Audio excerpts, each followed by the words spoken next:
السلام علیکم۔ میرا نام محمد فاروق بابر اور میرا جو آج کا لیکچر ہے وہ ہے ڈیفورسٹیشن اینڈ اوور ہنٹنگ۔ ڈیفورسٹیشن کا مطلب ہے جنگلات کا کٹاؤ، اور اوور ہنٹنگ جانداروں کی جو شکار ہے اس کو ہم ہنٹنگ کہتے ہیں۔ تو سب سے پہلے ہمارے پاس ڈیفورسٹیشن ہے، تو ڈیفورسٹیشن کا مطلب ہوتا ہے کہ جو ٹریز ہیں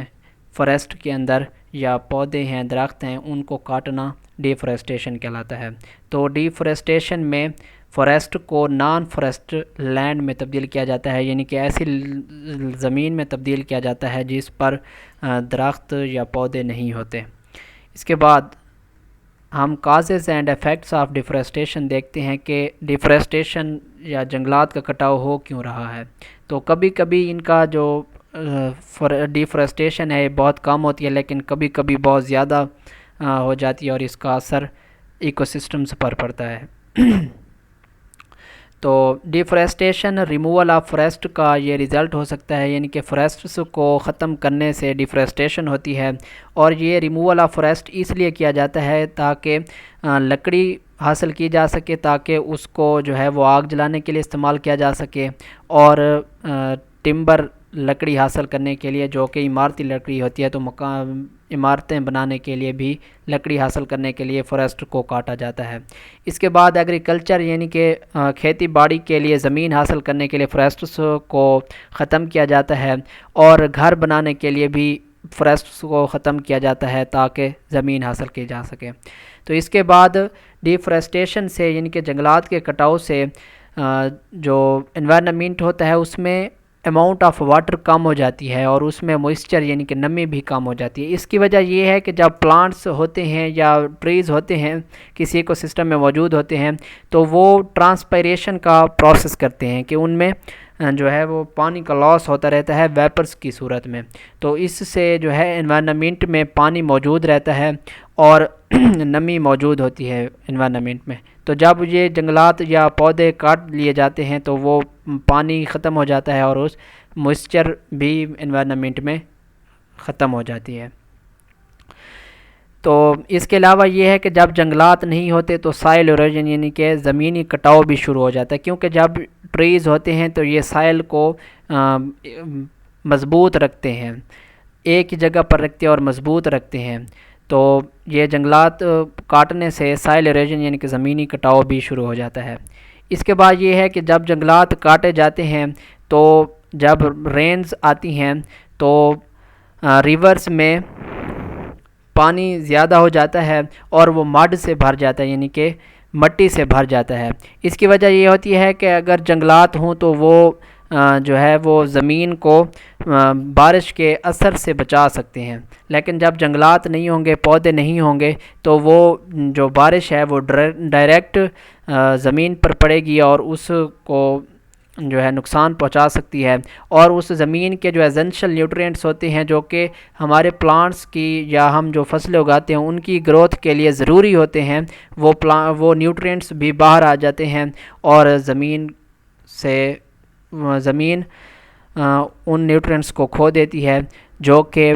کسی بھی کھیتی باڑی کے لیے ہمارے ضروری ہوتے ہیں۔ اس کے بعد سائل ایروجن اگر ہم دیکھیں تو ہمارے پاس یہ سائل ایروجن ہے، زمین بنجر ہو جاتی ہے۔ اس کے بعد یہ ہے کہ ایفیکٹس آف ڈیفورسٹیشن، اس کے ڈیفورسٹیشن کے ایفیکٹس کیا ہیں، اس کے نقصان دہ کیا ہے، نقصان دہ اثرات کیا ہیں۔ تو جب بارش آتی ہے اور جنگلات نہیں ہوتے تو زمین کی جو اوپر والی لیئر ہوتی ہے، جو مین لیئر ہوتی ہے جس کو ہم لینڈ بھی کہتے ہیں، جس میں مین نیوٹرینٹس بھی پائے جاتے ہیں پلانٹس کی گروتھ کے لیے، وہ ایک تو واشڈ آؤٹ ہو جاتے ہیں، یعنی کہ وہ نکل جاتے ہیں زمین سے۔ تو جب وہ نکلتے ہیں اور زمین پر ڈائریکٹ بارش پڑتی ہے تو مٹی بھی اس سے اتر جاتی ہے، مٹی کی اوپر والی لیئر، تو وہ جو ہے پانی کو مڈی کر دیتی ہے، اور یہ مڈ فلڈ کا کاز بھی، سیلاب کا باعث بھی بن سکتی ہے۔ اس کے علاوہ یہ جو مٹی والا پانی ہے یہ ڈیمز میں بھی سٹور ہو جاتا ہے اور ان کی سٹوریج کیپیسٹی کو بھی کم کر دیتا ہے۔ تو اس کے بعد یہ جو ڈیفورسٹیشن ہے، جب جنگلات کاٹ لیے جاتے ہیں تو ٹرانسپیریشن کا عمل نہیں ہوتا، کیونکہ پلانٹس ہوں گے تو ان میں ٹرانسپیریشن ہوگی، جب پلانٹس نہیں ہوں گے تو ٹرانسپیریشن کا عمل بھی نہیں ہوگا، اور اس ٹرانسپیریشن کا پروسیس جب ہوتا ہے تو اس سے کلاؤڈ بھی بنتے ہیں، یعنی بادل بھی اسی پروسیس کی وجہ سے بنتے ہیں کہ جب پلانٹ سے پانی ویپرز کی صورت میں اوپر اڑ جاتا ہے تو وہ بادل بن جاتے ہیں، اور اس طرح سے جو بارش آتی ہے۔ تو اگر پلانٹس نہیں ہوں گے تو ٹرانسپیریشن کا عمل بھی نہیں ہوگا اور بادل بھی نہیں بنیں گے۔ اس کے بعد سورسز آف رین، یعنی کہ اگر کلاؤڈ نہیں بنیں گے تو رین بھی نہیں، بارش بھی نہیں آئے گی۔ تو ڈیولپنگ کنٹریز میں تقریباً 3 بلین لوگ اس ووڈ کو استعمال کرتے ہیں ہیٹنگ اور کوکنگ کے لیے۔ اس کے بعد ہمارے پاس یہ ہے کہ فوریسٹ کنسیڈریبل بائیو ڈائیورسٹی کو سپورٹ کرتے ہیں، ان کے وائلڈ لائف جو جنگلی پودے ہوتے ہیں یا جانور ہوتے ہیں ان کو سپورٹ کرتے ہیں۔ فوریسٹ کی یوٹیلائزیشن پروڈکٹس حاصل کرنے کے لیے بھی استعمال کی جاتی ہے، اور اس کے علاوہ فوریسٹ سے ہم ٹمبر اور فیول ووڈ بھی حاصل کرتے ہیں۔ اور اس کے بعد آج کے دور میں جو ڈیولپڈ کنٹریز ہیں انہوں نے ٹمبر کو عمارتیں بنانے کے لیے بھی استعمال کیا ہوا ہے، اور ووڈ پلپ جو ہے وہ پیپرز بنانے کے لیے بھی استعمال کیے جاتے ہیں۔ اس کے بعد فوریسٹ پروڈکٹس انڈسٹری جو ہے یہ ہماری معیشت کا ایک اہم جزو ہے ڈیولپڈ اور ڈیولپنگ کنٹریز میں، تو اگر ان کو ختم کیا جائے تو ہماری اکانومی کو بہت بڑا لاس آتا ہے۔ اس کے بعد ہمارے پاس یہ ہے کہ فوریسٹس کاربن ڈائی آکسائڈ کو علیحدہ کرتے ہیں اور پولوٹنٹس کو ایئر سے علیحدہ کرتے ہیں، اور بایوسفیئر اسٹیبلٹی میں اہم کردار ادا کرتے ہیں۔ ہم جانتے ہیں کہ پلانٹس جو ہوتے ہیں وہ کاربن ڈائی آکسائڈ کو جذب کرتے ہیں، تو اس طرح سے جو ماحول میں کاربن ڈائی آکسائڈ کی مقدار کو نہیں بڑھنے دیتے اور پولوٹنٹس کی مقدار کو بھی بڑھنے نہیں دیتے۔ تو ان کی بیوٹی بھی ہے، ایستھیٹک بیوٹی ہے۔ پلانٹس کی بیوٹی کی وجہ سے جو ٹورسٹ ہوتے ہیں وہ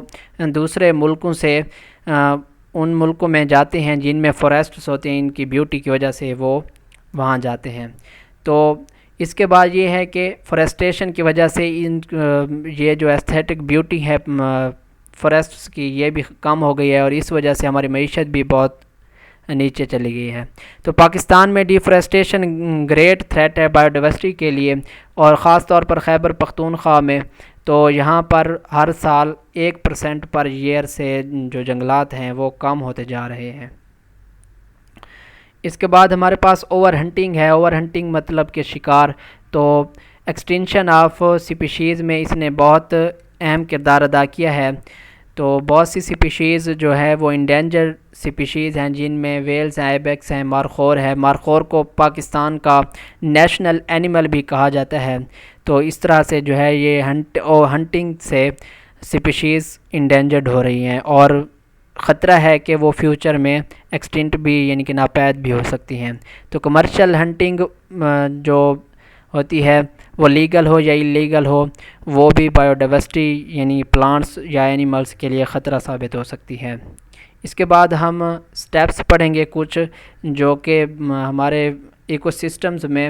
آرگنزمز کو ایکسٹینشن اور انڈینجر سے بچا سکتے ہیں، وہ ہم انشاءاللہ نیکسٹ لیکچر میں پڑھیں گے۔